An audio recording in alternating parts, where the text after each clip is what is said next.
Start.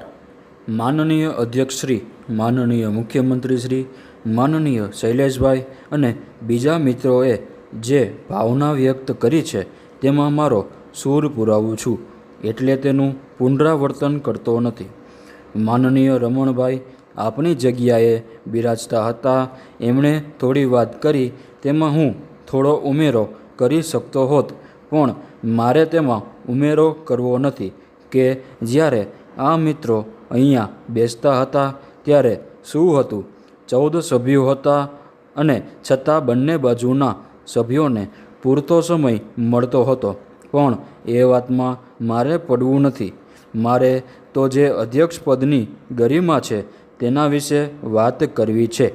જ્યારે આ parliamentary system of democracy શરૂ થઈ અને તે શરૂ કરનાર બ્રિટિશરો હતા, પણ આજે આખી દુનિયામાં મોટાભાગના દેશોમાં પાર્લામેન્ટરી સિસ્ટમ ઓફ ડેમોક્રેસીની વ્યવસ્થા ચાલે છે અને તેમાં સ્પીકર ઉપર ખૂબ મોટો ભરોસો મૂકેલો છે. આપણા દેશના બંધારણમાં પણ સ્પીકરનું પદ અનકન્વેન્શેબલ છે અને કોઈ પણ તેના નિર્ણયને પડકારી ન શકે તેટલો વિશ્વાસ આ ખુરશી ઉપર બેઠેલા મહાનુભાવો ઉપર કર્યો છે. આપે પણ વાંચ્યું છે અને મેં પણ વાંચેલું છે કે બ્રિટનના 450 વર્ષના ઇતિહાસમાં ત્યાં એક પણ વખત સ્પીકરની સામે અવિશ્વાસની દરખાસ્ત ઉપર ચર્ચા થઈ નથી. એક ઘટના બની હતી જેમાં એક સભ્યએ અવિશ્વાસની દરખાસ્ત મૂકીને પાછા ખેંચી લીધી તો માનનીય અધ્યક્ષશ્રીએ રાજીનામું આપી દીધું હતું. તેમને એમ થયું કે મારા એક સભ્યને પણ મારામાં અવિશ્વાસ આવ્યો એટલે હું આ પદ માટે અનુકૂળ નથી.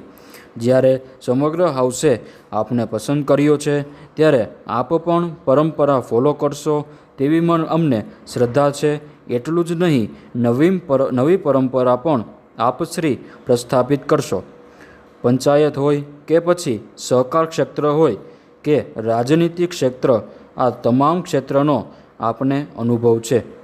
સહકારી ક્ષેત્રે તો પક્ષાપક્ષીથી પર રહીને જે સભાસદો એમને બેસાડતા હોય છે તેમના કલ્યાણ માટેની પ્રવૃત્તિઓ કરવાની હોય છે. આપ તો જાણો છો, પણ ઘણી નવી પેઢીના અમારા જેવા લોકો કે બીજા કોઈ લોકો ભૂલી ગયા છે. હું પણ ભૂલી ગયો હતો.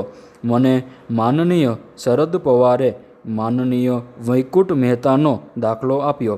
અલબત્ત આપણે લોકો ભૂલી ગયા, પણ મને કહ્યું કે અમારી એપેક્સ બેંકનું જે વડું મથક છે તેને અમે વૈકુંઠ મહેતા ભવન નામ આપ્યું છે. કોઈક દિવસ જોવા આવજો. અમે વૈકુંઠ મહેતાના નામે કેટલી ઇન્સ્ટિટ્યૂટ ઊભી કરી છે. આપણા ગુજરાતી હતા, દક્ષિણ ગુજરાતના હતા અને કોંગ્રેસના બહુ મોટા આગેવાન હતા. એમણે કહ્યું કે હું રાજનીતિમાં રહીશ તો જે મારે સહકારની ભાવના કેળવવી છે તેમાં પક્ષાપક્ષીથી પર રહી કામ કરવું છે. એટલે હું રાજનીતિ છોડી દઈશ. હાઉસમાં આવ્યા હોત તો કદાચ મુખ્યમંત્રી બન્યા હોત.